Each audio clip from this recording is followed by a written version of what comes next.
Simone Lawson woke up to the sound of her alarm and for a few seconds couldn't figure out where she was.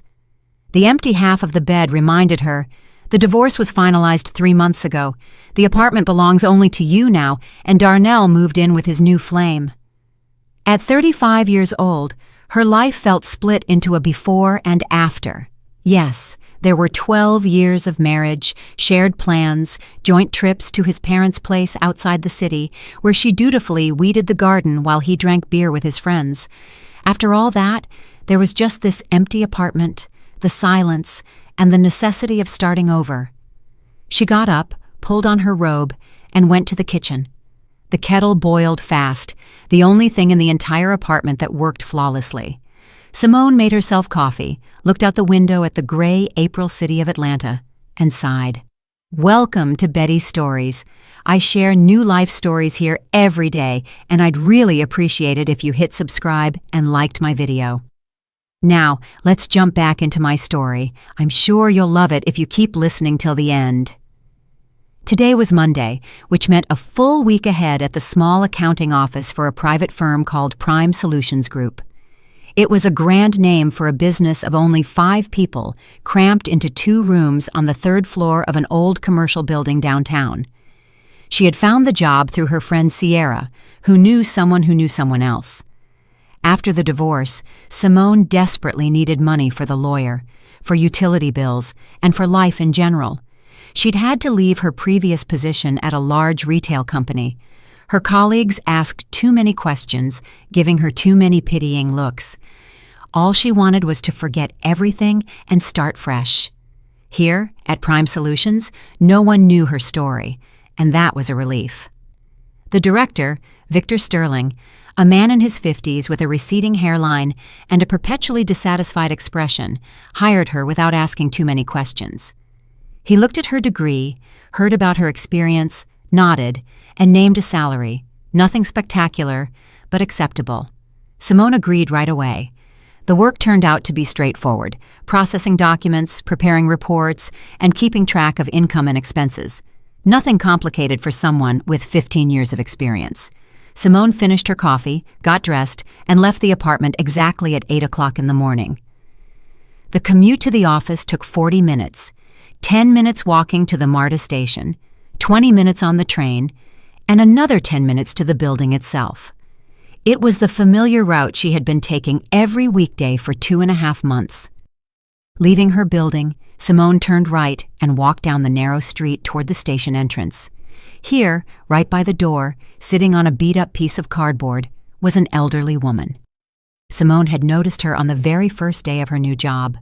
The old woman never begged loudly, never whined, and never reached out her hand.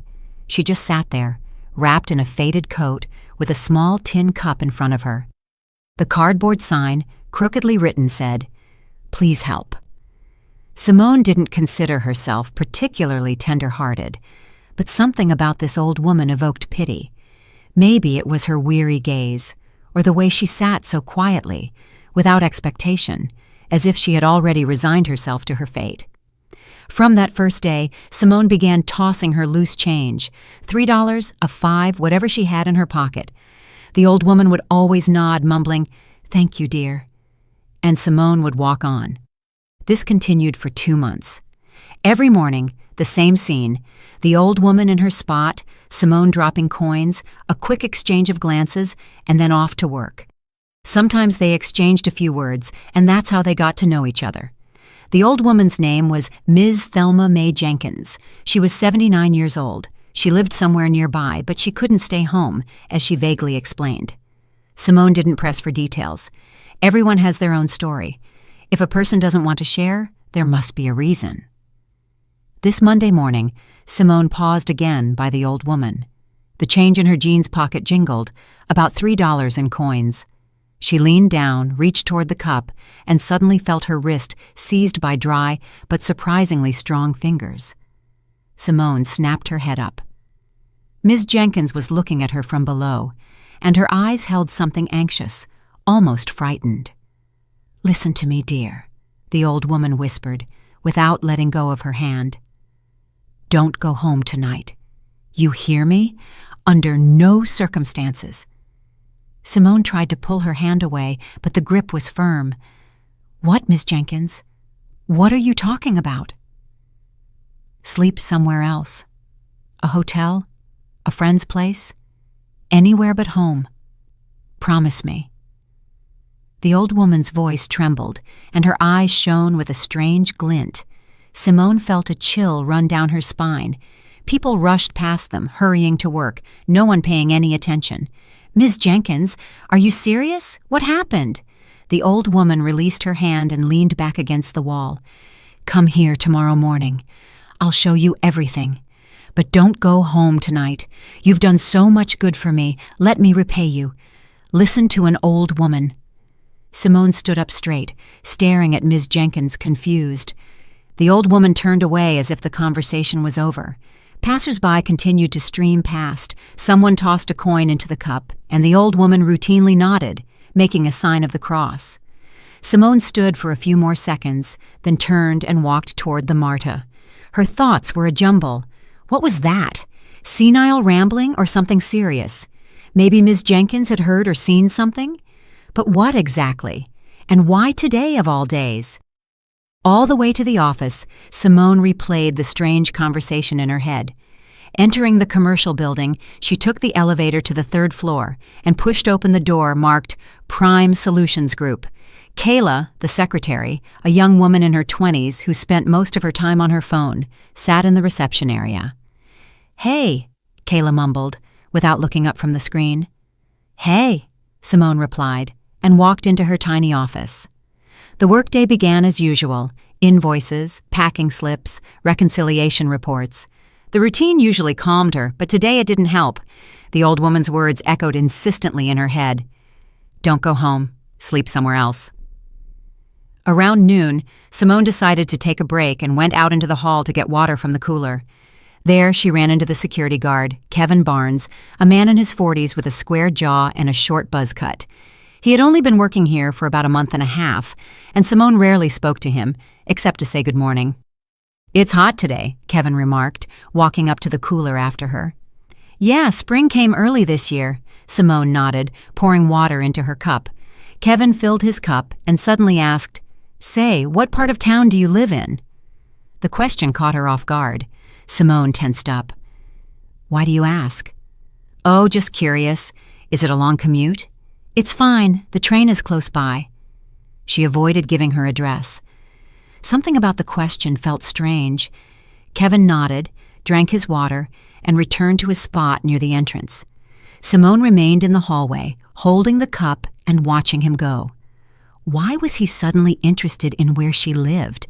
They barely ever talked before, and his sudden interest felt suspicious.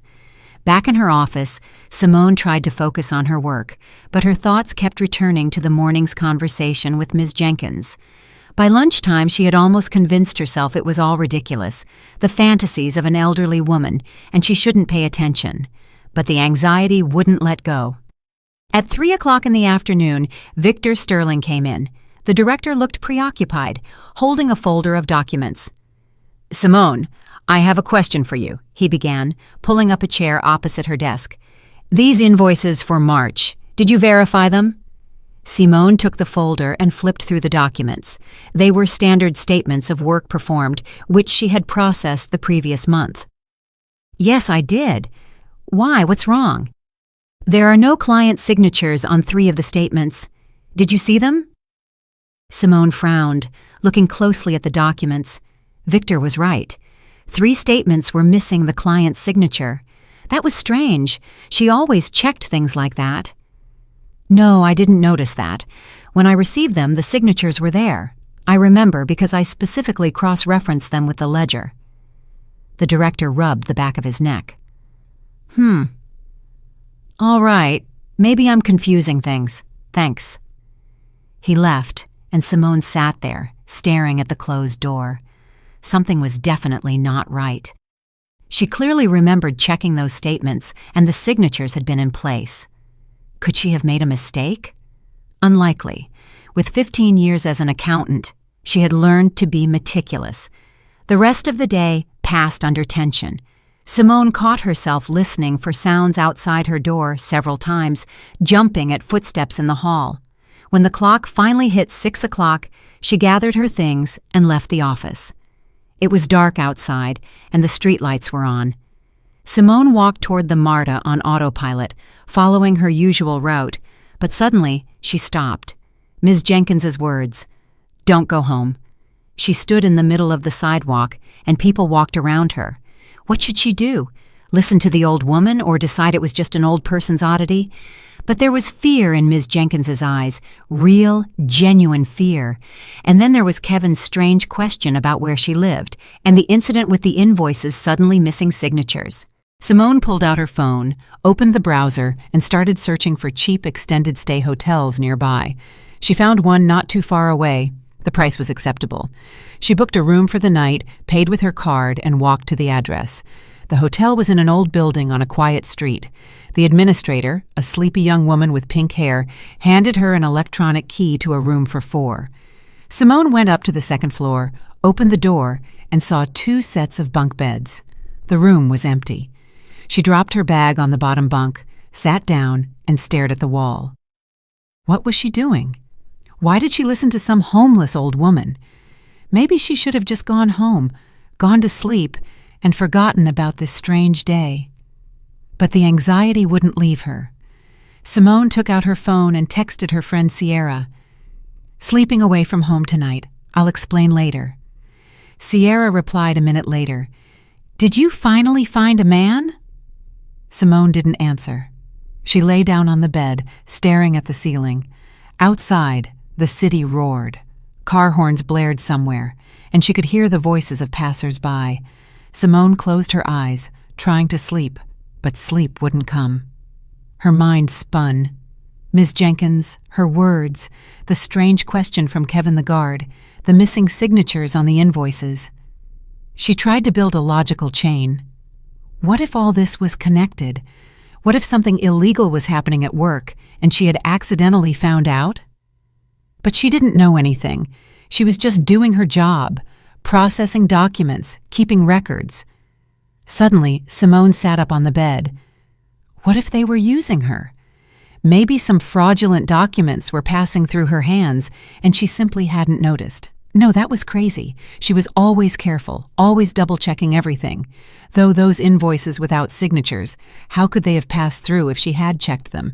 Someone must have swapped them out, but why? Around midnight, Simone finally drifted off. Her sleep was restless, full of fragmented images. She dreamed of the office, endless stacks of documents, and someone's hands changing numbers and reports while her back was turned. She woke up to a sudden sound. Her phone was vibrating on the nightstand next to the bed. Simone grabbed it and looked at the screen. 4 a.m. It was Sierra calling. "Hello?" Simone mumbled, still half asleep. "Simone, are you alive?" Sierra's voice was full of panic. "What? Of course, I'm alive. What's wrong?" "Your building's on fire. Sirens are screaming. It's on the news. There's a huge fire. Firefighters are there. Where are you?" Simone sat up in bed, her heart pounding frantically. "What? What did you say?" "The fire is at your apartment building, 3rd and 4th floors. Were you home?" "No. I'm at a hotel. I texted you." "Thank God! Simone, what is going on?" Simone didn't answer. She scrambled out of bed, quickly got dressed, grabbed her jacket, dropped the electronic key on the desk, and bolted out the hotel door. She rushed down the stairs, burst onto the street, and called a rideshare. She gave the address of her apartment building, and the car sped through the night city. All the way, Simone stared out the window, unable to believe what was happening. A fire at her building, her floor, and she was supposed to be there, in her apartment on the 4th floor. The driver said something, but she couldn't hear him. All she could see was Ms. Jenkins's face and hear her words, "Don't go home."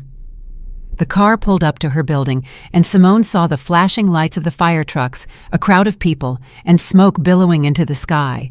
She got out and slowly walked closer. The 4th floor, her floor, was engulfed in flames. Firefighters aimed hoses. Water poured down in torrents, but the fire raged. Simone stood frozen, unable to move. Neighbors huddled nearby. Someone was crying. Someone else was on the phone. She recognized a few people. Old Mr. Peterson from the 5th floor, the young family with twins from the 2nd. Everyone was in shock. "Simone!" Someone called her name. It was Mrs. Miller, her downstairs neighbor, a woman in her 60s. "You're safe? Thank God, we thought you were home." "No, I spent the night at a friend's," Simone lied automatically. "What a blessing. Your apartment. Everything is burnt up in there. The Greens place, too. They barely got out. They took them to the hospital with burns." Simone nodded, speechless. Her apartment, everything she had, furniture, documents, clothes, books she had collected for years, all gone. But she was alive. If it hadn't been for Ms. Jenkins... She pulled out her phone, her hands trembling, and checked the time. 6 o'clock in the morning, still early. Ms. Jenkins had said to come in the morning, so she had to wait for the sun to rise and go to her. The old woman had promised to explain everything. Simone moved away from the crowd, leaned against a neighboring building, and closed her eyes. The fire. Today. Her apartment. It couldn't be a coincidence. Dawn broke slowly. The sky turned from pink to a dull lilac gray. Simone stood by the building for more than 2 hours, watching the firefighters extinguish the last pockets of flame.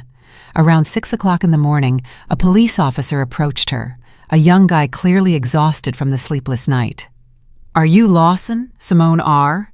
he asked, checking his notepad. "Yes, apartment 402 on the 4th floor. That's mine." "You weren't home at the time of the fire?" "No, I was staying at a friend's." The officer wrote something in his notebook. "Lucky you. Your neighbors, the Greens, are in the hospital right now. They barely made it out. Do you have any idea how the fire might have started?"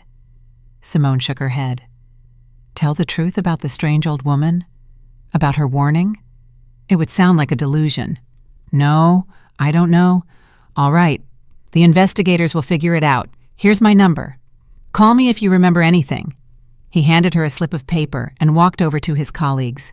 Simone tucked the paper into her pocket and checked the time. 6:30. In half an hour, she needed to be at the MARTA station. Ms. Jenkins had promised to show her everything. Simone called a rideshare and headed for the station.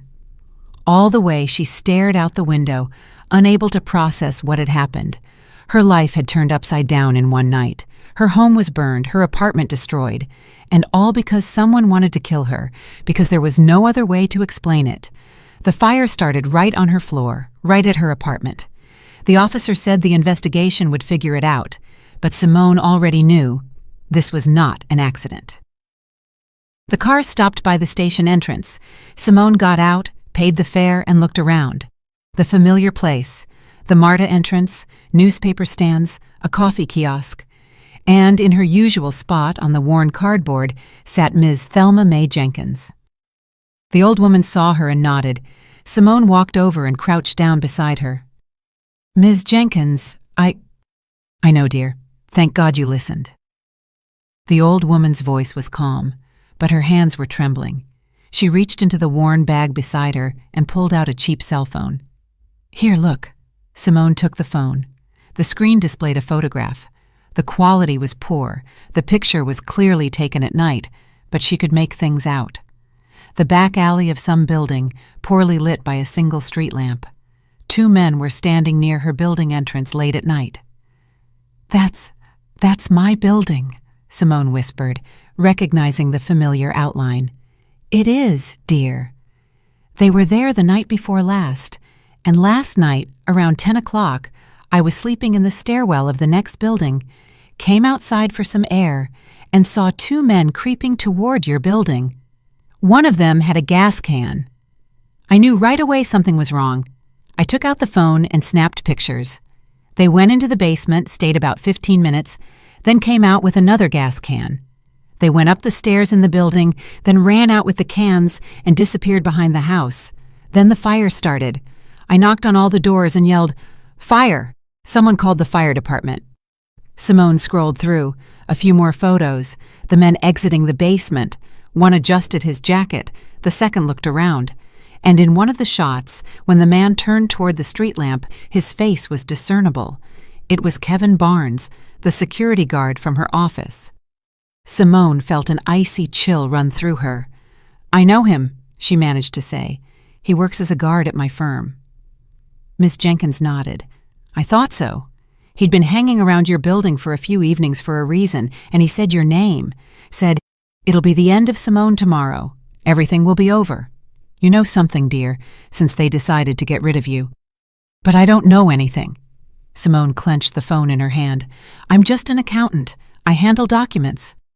"Then there's something in those documents, something that won't let them rest. Think, dear, did you see anything you shouldn't have, or ask a question you shouldn't have?" Simone strained to remember. Yesterday's conversation with Victor Sterling, the invoices without signatures. She had asked about them, and the director had reacted strangely. He said he might be confused, but then last night, Kevin was already carrying a gas can to her building. "Yesterday afternoon, the director asked about the invoices," Simone said slowly. "He said 3 of the statements were missing client signatures. I told him that when I received them, the signatures were there. He seemed worried and left." "There it is," Ms. Jenkins murmured. "They were running some kind of fake paperwork through you. You noticed the discrepancy, asked about it, and they got scared. They decided to get rid of you before you went to the IRS or the police." Simone sat crouched there, oblivious to the passers-by. Her head was spinning. They had used her. Fraudulent documents had passed through her hands, and she hadn't noticed. "But now I noticed, and it became dangerous. What should I do?" she asked, looking at the old woman. "Go to the police. Give them the phone. Tell them everything. The photo evidence of the arsonist is right here. Let them sort it out." "What about you? It's your phone." "Oh, it's fine, Simone.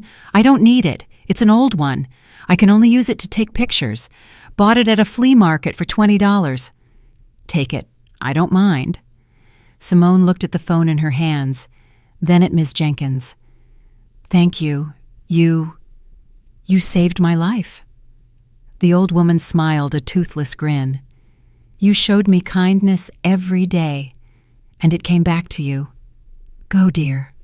Don't waste time before they figure out you're alive." Simone stood up, put the phone in her pocket, and headed for the nearest police precinct. She remembered the address.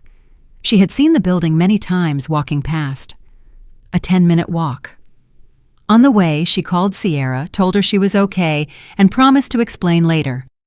Sierra insisted on meeting, but Simone promised to call that evening and hung up.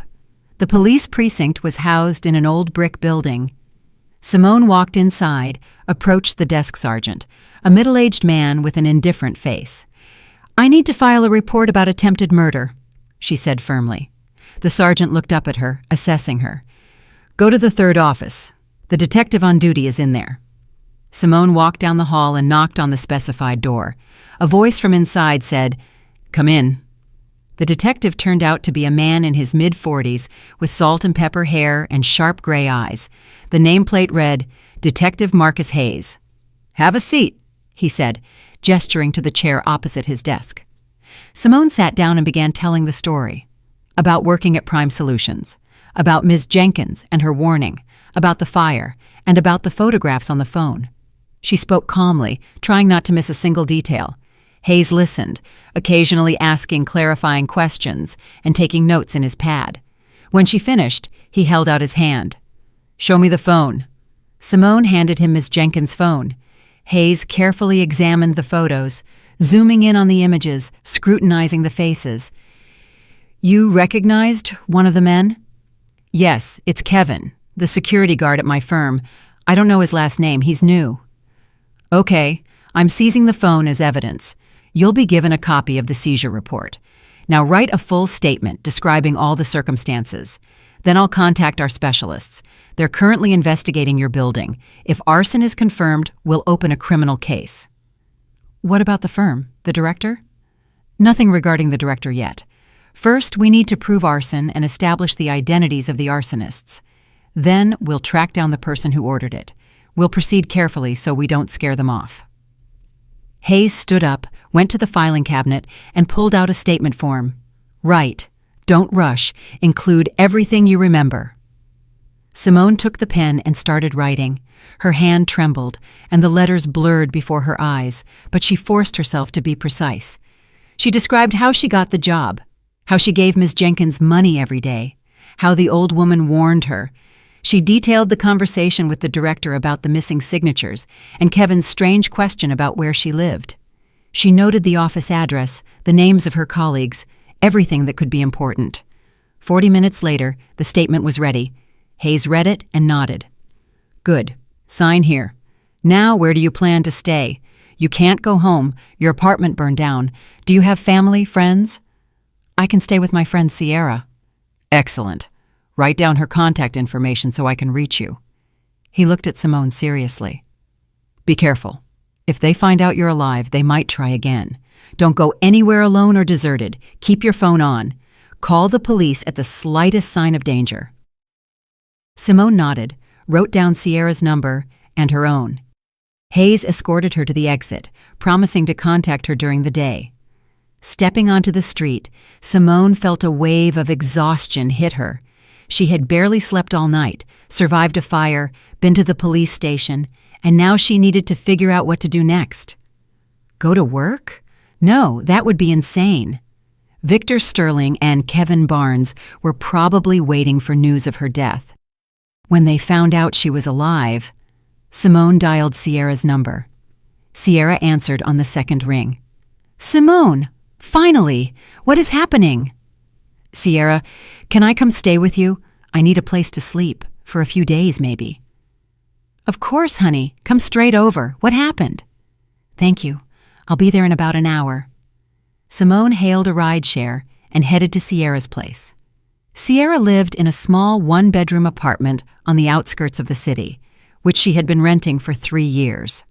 When Simone arrived, Sierra met her at the door with open arms. "Girl, you look awful. Come in, I'll make some tea." They sat in the kitchen. Sierra, a curvy, red-haired woman in her 30s, looked at Simone with worry. "Spill it." Simone exhaled and began to tell the entire story, from the first day at Prime Solutions to the visit to the police. Sierra listened open-mouthed, gasping several times. "Are you serious? You mean they tried to kill you?" "Looks like it." "What now? Maybe you should hide somewhere, get out of town?" "No. The detective told me to stay in contact. They're going to investigate. I have to wait for the results." Sierra shook her head. "That's terrifying." "All right. You can stay here as long as you need. The sofa pulls out. I have bedding. Just be careful, okay? I don't want anything happening to my best friend." "Thank you, Sierra. You're a true friend." They hugged. Simone felt tears well up in her eyes but held them back. She couldn't fall apart. She had to stay strong and wait. The rest of the day was spent in anxious anticipation. Simone lay on the sofa, staring at the ceiling, replaying the events of the last 24 hours. How quickly everything had changed. Yesterday morning, she had a job, a home, a routine life. Today, nothing but ashes and questions. That evening, around 8 o'clock, Detective Hayes called. "Simone Lawson, I wanted to update you. The investigators confirmed it. The fire was intentionally set. Gasoline cans were hidden in the basement. The ignition point was near your apartment. An accelerant, presumably gasoline, was used. The fire spread to the 3rd and 4th floors. Your apartment suffered the worst damage. The concentration of substances there was highest. So they tried to murder me deliberately. All signs point to it. Tomorrow we'll start interviewing your firm's employees. We'll proceed carefully under the guise of a routine inspection. For now, do not tell the director or anyone else that you're alive and that you went to the police." "Understood. What about the results?" "I'll keep you informed. If anything urgent happens, call me anytime." Simone thanked him and hung up. Sierra was sitting nearby, nervously waiting for the call to end. "Well?" "Arson confirmed. The police are starting their work. Listen, maybe you really should go stay with family, like your parents." "My parents are gone. My mom passed away 5 years ago. I don't know my father. No other relatives either." "Then stay put right here. It's safer together." They went to bed late. Simone lay on the sofa, listening to Sierra toss and turn on the bed, and couldn't sleep. Thoughts raced. What would happen tomorrow? What would Victor Sterling say when he found out she was alive? And Kevin, how would he react? The next morning, on Wednesday, Simone woke up to the sound of a text message. It was Kayla, the secretary from work. "Simone Lawson, it's Kayla, the secretary at Prime Solutions. Why didn't you come to work? Victor Sterling is asking." Simone froze. What should she do? Text back or ignore it? "Kayla, I had an emergency. My building burned down. I can't work right now," Simone wrote. "What? Seriously? Oh my God, are you okay?" came the reply. "I'm fine. Tell Victor Sterling that I'm taking a few days off to deal with documents and housing."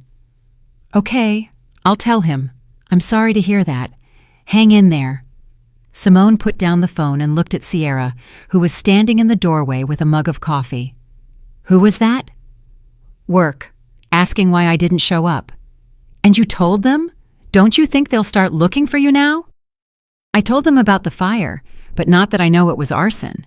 Sierra nodded, handing her the mug. "Drink this, and let's figure out the next step." Wednesday was overcast. Heavy clouds obscured the sky. Simone sat in Sierra's kitchen, drinking her third cup of coffee and trying to organize her thoughts. 2 hours had passed since Kayla's message, and in that time, Simone realized one thing. She couldn't sit around doing nothing. She had to act. "Listen," Sierra said, walking into the kitchen with her laptop. "I was thinking, you said the director asked about the missing signatures on the invoices. Do you have copies of those documents?" Simone frowned. "They're at the office, on my work computer, but I can't go there now." "What about your email? Did you send yourself any files?" "I did sometimes, yeah, for convenience so I could check things at home if something didn't match up." "Then check your email. Maybe there's something in there." Simone took the laptop, opened her inbox, and scrolled through the emails from the past 3 months. Indeed, she had forwarded herself documents, spreadsheets, reports, and invoices several times. She opened the files one by one, examining the contents. Most of the documents looked standard, but one file caught her attention. It was the March report she had prepared for Victor Sterling. Simone opened it and skimmed the lines. Normal company expenses and income, office rent, employee salaries, equipment purchases. Wait. Simone focused on one item. Consulting services. Vector Consulting, LLC, $87,000. Almost $100,000 for consulting. Simone frowned. She remembered processing this payment herself. At the time, it seemed strange that a small firm like Prime Solutions would spend that much on consulting. But Victor Sterling had insisted, saying it was an important partnership. "Sierra, look." Simone turned the laptop toward her friend. "This amount, almost $100,000 for some kind of consulting services. Doesn't that strike you as odd?" Sierra squinted, looking at the screen. "Odd? That's suspicious. For a small company, that's a huge amount of money. What's Vector Consulting?" "I don't know. I just processed the payment based on the paperwork." "Let's look them up online." Sierra took the laptop and typed the firm's name into the search engine. The first results showed several companies with that name, but none matched the tax ID number on Simone's documents. Sierra frowned and tried searching directly using the tax ID. "Okay, look, here's the tax ID. Vector Consulting, LLC was registered 2 years ago. Legal address." Sierra paused, reading the information. "An office in a residential building on the outskirts. Director, a guy named Gary Thompson. Type of business, consulting services. No website, no phone number listed." "A shell company," Simone concluded. "Looks like it. Look, the initial capital is $10,000, the minimum. No real assets. This is a classic money laundering scheme. Money is transferred supposedly for services, but in reality, it's just being taken out of the company's revenue." Simone furrowed her brows. So they really were running fraudulent transactions through her. Victor Sterling had used her as the accountant to process fake documents, and she hadn't suspected anything. and when she started asking questions about the missing signatures on the invoices, he panicked that she would uncover the whole scheme and decided to get rid of her. "I need to give this to the detective," Simone said, pulling out her phone. She called Hayes. He answered immediately. "Simone Lawson, something wrong?" "Detective Hayes, I found something in my documents, a suspicious payment for nearly $100,000. The recipient company looks like a shell corporation." "Excellent! Email me all the documents you have. I'll forward them to the police's financial crimes unit. Let them investigate. In the meantime, continue to stay where you are. Don't go outside unnecessarily. Stay off the grid." "Understood. One more thing. Someone from work texted me. The secretary asked why I didn't show up." "And you responded?" "I told her about the fire but didn't mention the police." "That was a mistake. You shouldn't have answered them. Now they know you're alive. But what's done is done. At least let them think you survived and are just in shock. That buys us time. We're conducting a search of the Prime Solutions office this evening. We'll try to find the original documents and the director's computer, and we'll definitely detain Kevin. As soon as we fully establish his identity, we'll detain him. We're working on the photos now. Identification is underway." Simone thanked him and hung up. She forwarded Hayes all the potentially useful files from her email and closed the laptop. "Well, are we waiting?" Sierra asked. "We are." The rest of the day dragged on agonizingly slowly. Simone kept going to the window, looking out onto the street, checking her phone. Sierra tried to distract her, putting on a show, offering to play cards, but nothing helped. The tension grew with every minute. Around 7 o'clock in the evening, Kayla called Simone. "Simone Lawson, you won't believe what's happening here." "What is it?" Simone pretended to be surprised. "Why?" "I don't know. The police came in with a search warrant. They turned everything upside down. Victor Sterling is yelling. Kevin Barnes disappeared." "Simone Lawson, are you all right? Is this related to the fire?" "I don't know, Kayla. I'm staying in a hotel right now, dealing with documents and housing. Don't worry, they'll sort it out." Simone hung up and looked at Sierra. "The search has started. They're fast. Do you think they'll find anything?" "I hope so." Half an hour later, Hayes called. "Simone Lawson, good news. We seized the director's computer and all financial documents for the last year. Preliminary analysis shows that fraudulent transactions totaling around $500,000 were run through your firm. The money was funneled through several shell companies, including Vector Consulting, LLC. And Kevin, we identified him. Kevin Barnes, previously convicted of armed robbery, released 3 years ago, and hired by Sterling as security. We're looking for him now. He wasn't at his apartment. He's been put on the wanted list." "So he ran?" "Possibly. Or Sterling tipped him off when we arrived. But we'll find him. It's a matter of time. You still need to be careful. Barnes is dangerous. If he finds out you're alive and testifying against him, he might try to come after you." Simone swallowed. A chill ran down her spine. "And Victor Sterling? Was he arrested?" "Not yet. We took him in for questioning. He denies everything, says he knows nothing about fraudulent transactions, and that he signed the documents without looking, trusting you as the accountant. He's pinning it on me. Classic tactic, but we have evidence that he's lying. We found correspondence on Sterling's computer with the director of Vector Consulting, Gary Thompson. They discussed the money laundering scheme. We'll be questioning Thompson tomorrow. I think he'll crack quickly. People like that usually give up everyone at the first threat of prison." "So, things are going well?" "Yes. Continue to stay in touch. I'll call as soon as I have news." Simone hung up and exhaled. Sierra hugged her shoulders. "See? It's all working out. They'll catch that Kevin. They'll put the director away, and you can live in peace." "I hope so," Simone replied quietly. She slept poorly that night. She had nightmares. Kevin with a gas can, flames engulfing the apartment, her own screams for help.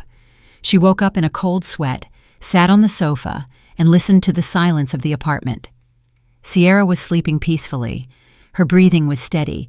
Simone envied her calm. Thursday morning, she was woken by a call. She grabbed the phone and saw Hayes's number. "Hello?" "Simone Lawson, we have news. Thompson was arrested last night. He confessed. He confirmed that Sterling organized the money laundering scheme through shell companies.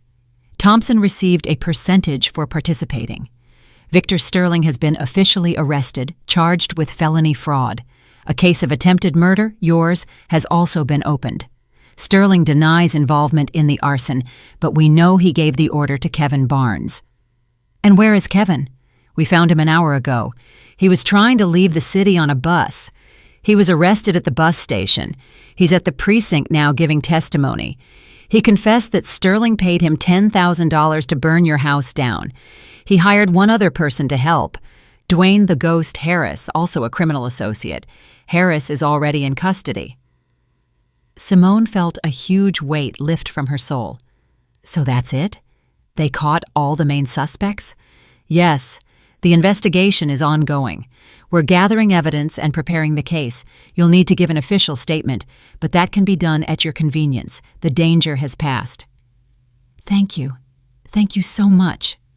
No problem. You saved yourself by listening to that old woman. Speaking of her, we'd like to take her statement. Can you connect us with her? Simone thought for a moment. She usually sits by the MARTA at Decatur Station. Every morning. Ms. Thelma Mae Jenkins. Excellent. We'll find her. Thank you again for your cooperation. Stay safe. Hayes hung up. Simone put the phone down and covered her face with her hands. Tears streamed down, tears of relief, exhaustion, and everything she had endured. Sierra came over and hugged her. What happened? Bad news? No, Simone sobbed. Good news. They caught them all. It's over. Sierra held her tightly. There, that's good. Everything will be all right. They sat like that for a few minutes until Simone calmed down. Then she washed her face, drank some water, and sat back on the sofa. You know what's strange, she said, looking out the window. I only worked at that firm for 2.5 months, and I almost died. All because I asked one question, just one question about missing signatures. You did the right thing, Sierra said. If you had stayed silent, they would have kept using you, and when the scheme was exposed, they would have blamed everything on you. Said you, the accountant, organized it all. You're probably right. Simone stood up and went to the window. An ordinary day was beginning outside. People were rushing to work, cars were stuck in traffic, and children were playing somewhere. Life went on, no matter what. Sierra, I need to go see Ms. Jenkins and thank her. If it weren't for her, I wouldn't be standing here right now. Want me to go with you? No, I'll go alone. It's personal. Sierra nodded understandingly. Be careful then. Simone took her phone, dressed, and left the apartment. The ride to Decatur Station was about 20 minutes on the train. On the way, she thought about what she would say to Ms. Jenkins. How do you thank someone who saved your life? Words couldn't express it. Exiting the MARTA, Simone looked around. The familiar spot.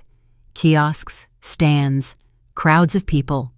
And there, by the wall, on the worn cardboard, sat Ms. Thelma Mae Jenkins, in the same faded coat, with the same tin cup in front of her. Simone walked up and crouched beside her. Ms. Jenkins. The old woman looked up and smiled. Ah, dear, I see you're alive and well, so everything worked out. Yes, they caught them all, the director and the guard. Thanks to your photographs, you saved my life. Ms. Jenkins waved her hand dismissively. Oh, that's nothing. I was just a woman who happened to be in the right place at the right time. You saved yourself by listening to me. If it hadn't been you, then something else would have happened. Fate is like that. If you're meant to survive, you will. And if you're meant to die, you can't run.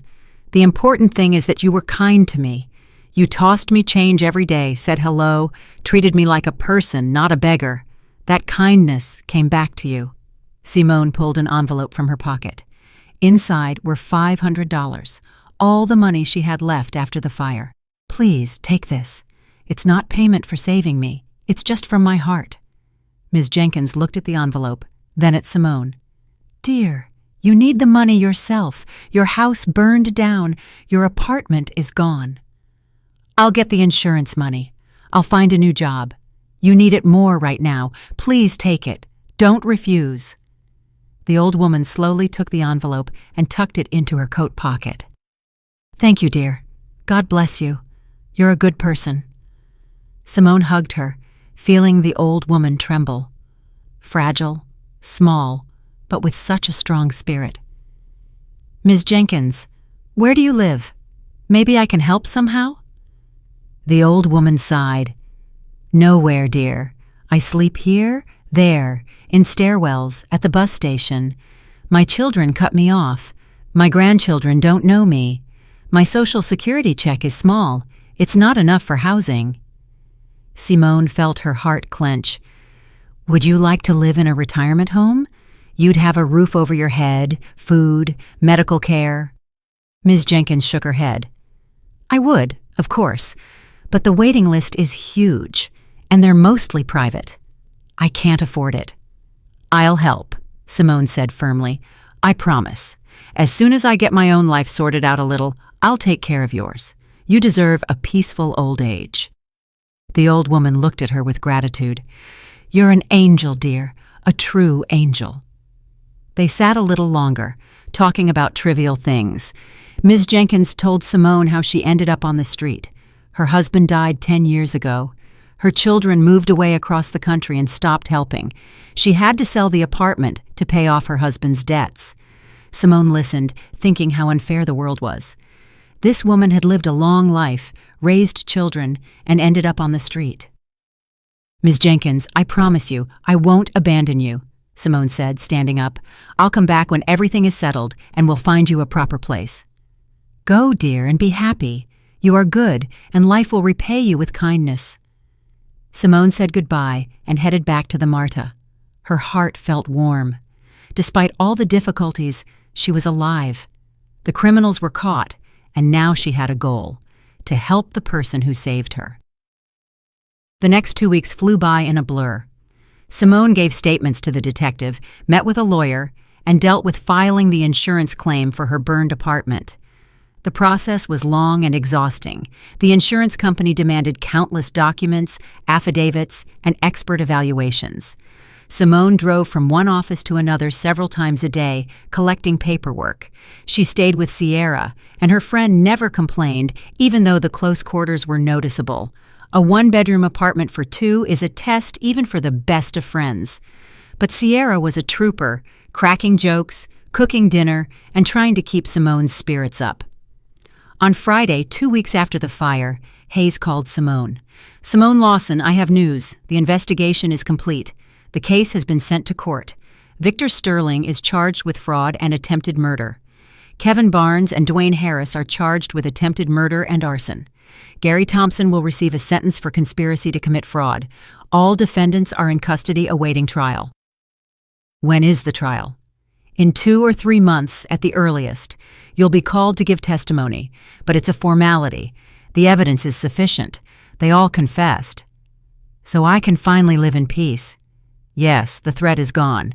By the way, one more piece of news. Remember Ms. Jenkins, the old woman? We took her statement. She confirmed that she saw the arsonists and photographed them. Her testimony was included in the case as important evidence. She's a good woman, Ms. Jenkins." "It's a shame she's living on the street. I promised to help her," Simone said. "As soon as I sort out my own life, I'll arrange housing for her." "That's admirable. I might be able to help with the arrangements. I have contacts at a government-affiliated facility of that type. If you need anything, call me." Simone thanked him and hung up. She sat on the sofa, holding the phone, and thought about the future. What now? Find a new job? Rent an apartment? The insurance would cover some of the losses, but not all of it. She had to start from scratch. The next day, Saturday, Simone opened job websites, browsing listings for accountants, and sending out resumes. By evening, she had sent 10 applications. Now, all she could do was wait. On Monday, she got a call from a retail company, Summit Financial Corp. They offered her an interview. Simone agreed, writing down the address and time. On Tuesday, she went to the meeting. The Summit office was located in a modern high-rise in the city center. Simone was met by the HR manager, Olga Johnson, a pleasant woman in her 40s. They talked for half an hour, discussing Simone's experience, her skills, and her salary expectations. Olga asked questions about her previous workplaces, and Simone honestly told her about Prime Solutions, without going into detail about the criminal case. "I understand," Olga nodded. "Sometimes you end up in the wrong company, but your experience is impressive. 15 years in accounting is serious. We're ready to make you an offer. The salary is $55,000 on probation. After 3 months, it goes up to $65,000, 9 to 6 schedule, Saturdays and Sundays off. Does that work for you?" Simone nodded. The terms were acceptable. Much better than at Prime Solutions. "It works. When can I start?" "Next Monday, if you agree." They shook hands, and Simone left the office with a feeling of relief. The first step was taken. She had a job. Now she needed to solve the housing problem. That evening, she discussed it with Sierra. "Hey, maybe we should rent a 2-bedroom apartment together?" Sierra suggested. "I'm lonely here by myself, and it would be cheaper if we split the rent." Simone considered it. The proposal was reasonable.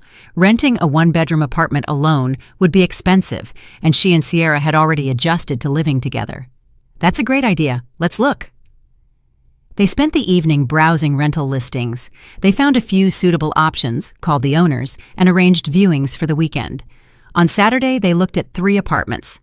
The first was too expensive, the second was in poor condition, but the third was perfect. A 2-bedroom on the 2nd floor in a quiet neighborhood close to the MARTA. The furniture was simple but solid. The landlady, an elderly woman named Mrs. Dolores Washington, asked for $1,750 a month, plus utilities. Simone and Sierra exchanged glances and agreed. $875 each, totally manageable. "When will you move in?" Mrs. Washington asked. "Tomorrow if we can," Sierra replied. "Then let's sign the lease. You pay the first month and the security deposit, and you can move in." "The main thing for me is that you're decent people and not drinkers." "We don't drink," Simone assured her, "and we'll keep it tidy." They signed the lease, paid the money, and got the keys. The next day they moved their belongings. Sierra didn't have much. Simone had even less. Everything had burned in the fire. But this was the start of a new life, and Simone felt her old confidence returning with each passing day. On Monday, she started her new job. The team at Summit was friendly. Brenda Jean Holloway, the chief accountant, a woman in her 50s with graying hair and kind eyes, showed Simone around the office, pointed out her workstation, and explained her duties. The work was demanding, but it was clear and straightforward. No suspicious transactions, no fraudulent documents. Everything was legal and transparent. Simone immersed herself in the work, checking accounts, preparing reports, and reconciling invoices. The routine was calming. It restored her sense of stability. Her colleagues were welcoming. No one asked unnecessary questions about her previous job. After a week, Simone felt like she was settling in, but thoughts of Ms. Jenkins still occupied her mind. Every morning, passing Decatur Station, Simone stopped, greeted the old woman, and gave her money, not change as before, but $100 or $200. Ms. Jenkins would thank her, ask how she was doing, and express happiness for Simone. "Dear, you've done so much for me already," the old woman said. "You don't need to give me more money. Live your own life." "Ms. Jenkins, I promise to help you get into a retirement home, and I'm going to do it. It just takes time." Simone started looking for information about retirement homes in the city. It turned out there were public and private ones. Public ones were free, but the waiting list was huge. You could wait for years. Private ones were expensive, starting at $2,500 a month. This was a significant sum for Simone, but she wasn't going to give up.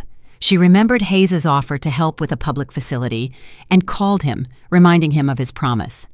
A few hours later, he called Simone back and gave her the number for the director of a retirement home on the outskirts of the city. The facility was called the Serenity Gardens. Simone drove there and met the director, Angela Stone, an energetic woman. The home looked clean and well-maintained. The rooms were bright, and the dining room smelled of fresh baking. The elderly residents sat in the common room, watching television and playing checkers. "We have an opening," Angela said. "A single room. You can bring your ward for a visit. Let her see what it's like." Simone arranged it, and the next day she brought Ms. Jenkins to the Serenity Gardens. The old woman entered the building timidly, looking around. Angela showed them around the floors, pointing out the room meant for Ms. Jenkins. It was small, but cozy. A bed, a dresser, a nightstand, a television, and a window overlooking the garden. "You'll live right here," Angela said. "Meals 3 times a day in the dining room, a nurse on duty around the clock. A doctor makes rounds every week." Ms. Jenkins stood in the middle of the room, tears streaming down her wrinkled cheeks. "Dear, this is like a dream. I never could have imagined something like this." Simone put her arm around her shoulders. "It's real, Ms. Jenkins. You deserve a peaceful old age." The old woman sniffled and leaned against Simone. "You're an angel, a true angel of God. How can I ever repay you?" "You already repaid me. You saved my life. Now it's my turn to help you." They returned to Angela's office and filled out the paperwork. Ms. Jenkins could move in today. "I don't have any belongings," the old woman said. "Just what I'm wearing." "It's fine," Simone replied. "We'll buy everything you need. Clothes, shoes, toiletries. We'll go shopping right now." They spent the rest of the day buying things. Simone bought Ms. Jenkins 2 outfits, a warm robe, slippers, a toothbrush, soap, shampoo, and towels. The old woman was embarrassed, saying it was too much, but Simone didn't listen. She could see Ms. Jenkins's eyes shining with happiness, and that was the best reward. By evening, they returned to the Serenity Gardens. Ms. Jenkins took a shower, the first in many months, and changed into new clothes with the help of a nurse. When Simone came into her room to say goodbye, the old woman was sitting on the bed, clean, her hair combed, wearing a fresh robe and smiling. "Dear, I feel like I'm in heaven. I can't even believe this is real." "It is real, Ms. Jenkins. Live peacefully and get your strength back. I'll come visit you." "You are so kind. You know, I've always believed that kindness comes back. When I was left on the streets, I thought I was wrong. But no. You proved to me that I was right. Kindness always comes back, just not right away." Simone kissed the old woman on her wrinkled cheek and left the room. On the way home, she thought about how strangely everything had worked out. 2 months ago, she was an unhappy divorced woman, working for a questionable firm, barely making ends meet. Then came the fire. She almost died, and she lost her apartment.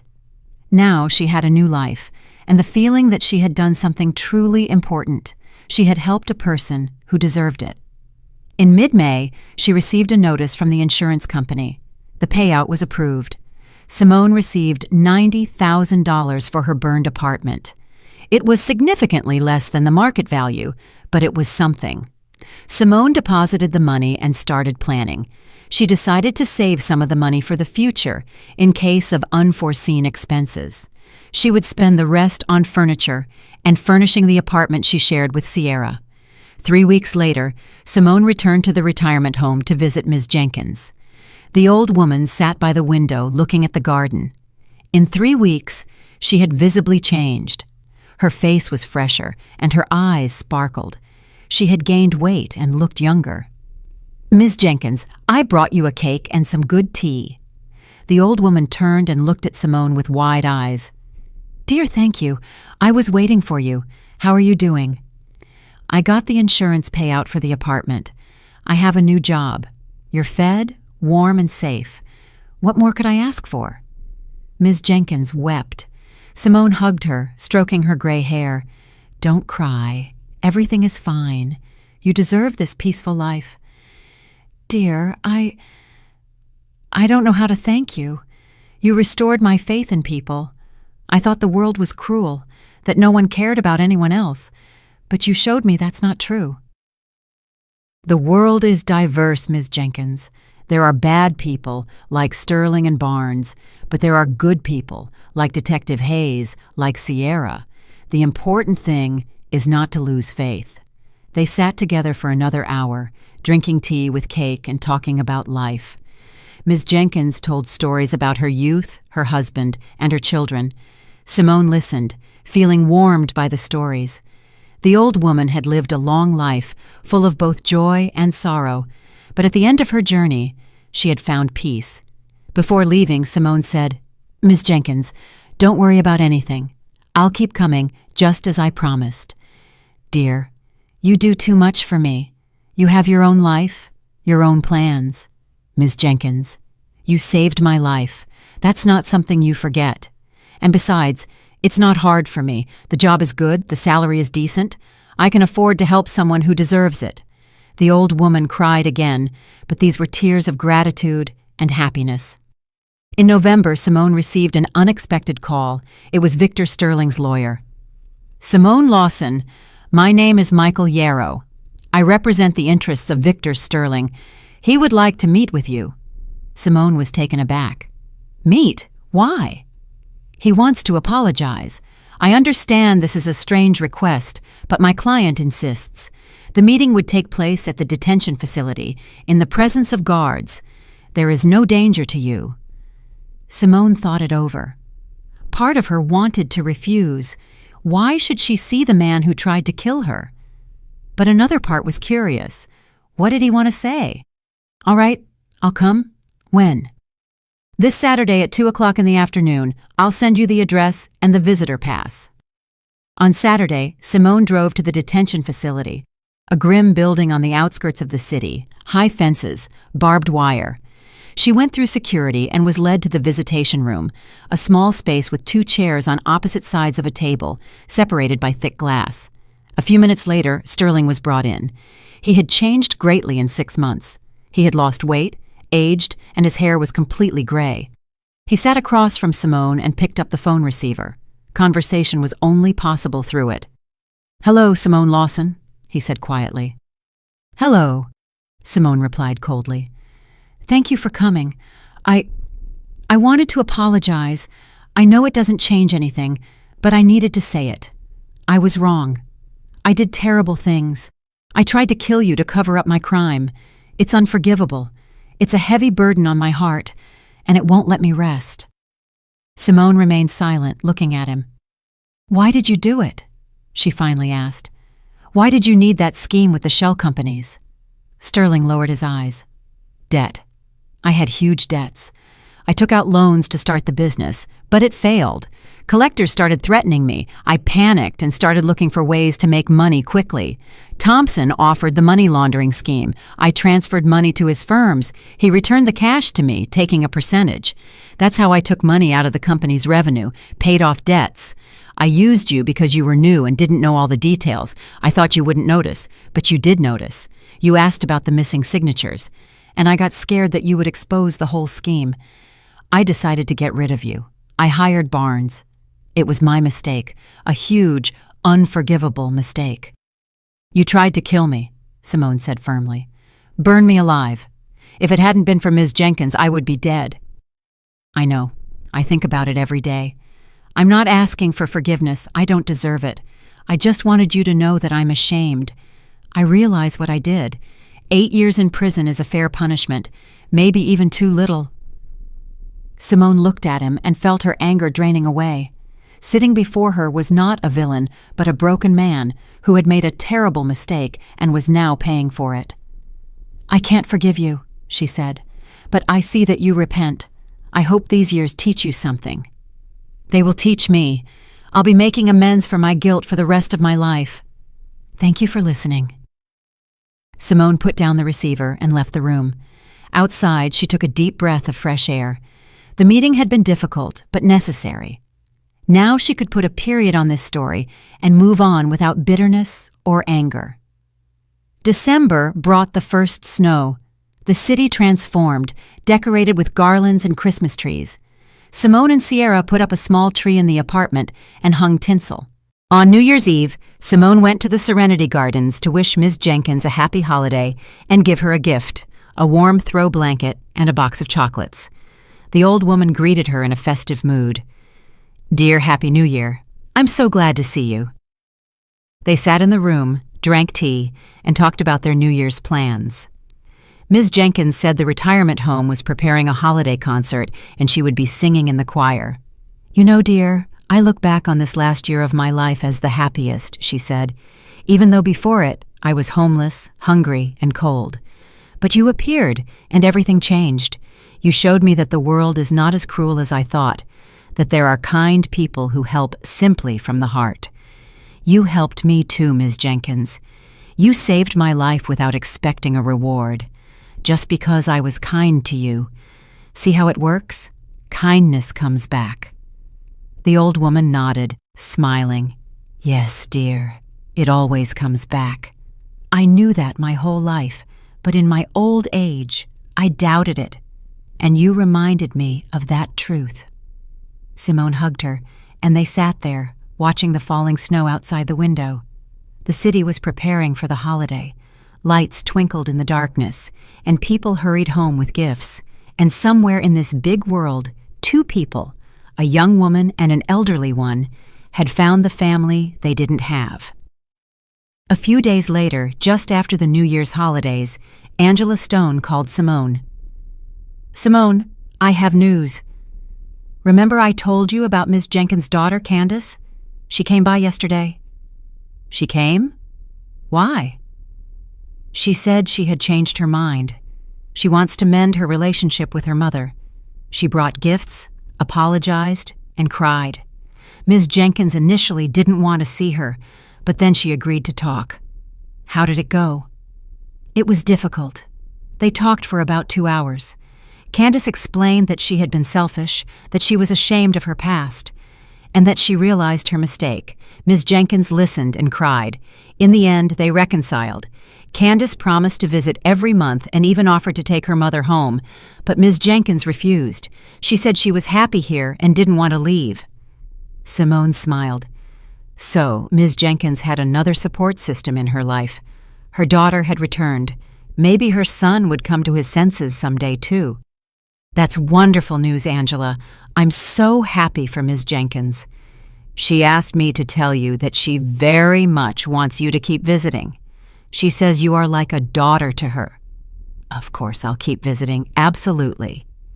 Simone hung up and thought. The story had ended well for everyone. The criminals were punished. Ms. Jenkins had found peace and reconciled with her daughter, and Simone herself had found a new job, a new home, and a new meaning in life. In February, on a weekend, Simone drove to the Serenity Gardens again. Ms. Jenkins was sitting by the window as usual, but next to her was a woman in her 50s, slim and elegantly dressed. It was Candace, Ms. Jenkins's daughter. Simone, meet my daughter Candace, Ms. Jenkins said. Candace, this is Simone, the young woman who saved my life. Candace stood up and extended her hand. It's a pleasure. Mom told me a lot about you. Thank you for everything you've done for her.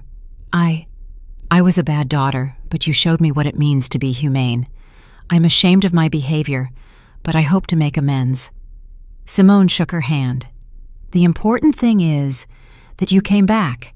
Ms. Jenkins is happy, and that's what matters most. The three of them drank tea and talked. Candace spoke about her life, her husband, her children, Ms. Jenkins's grandchildren, whom she planned to bring to meet their grandmother. The old woman listened, and happiness radiated from her eyes. When Simone was leaving, Ms. Jenkins walked her to the exit. See, dear, everything worked out. My daughter came back. I'll see my grandchildren, and it's all thanks to you. You didn't just save me, you saved my family. You showed Candace what true kindness is. I just did what I had to do, Ms. Jenkins. No, dear, you did more. You gave me a new life, and I will be grateful to you for the rest of my days. They hugged in farewell.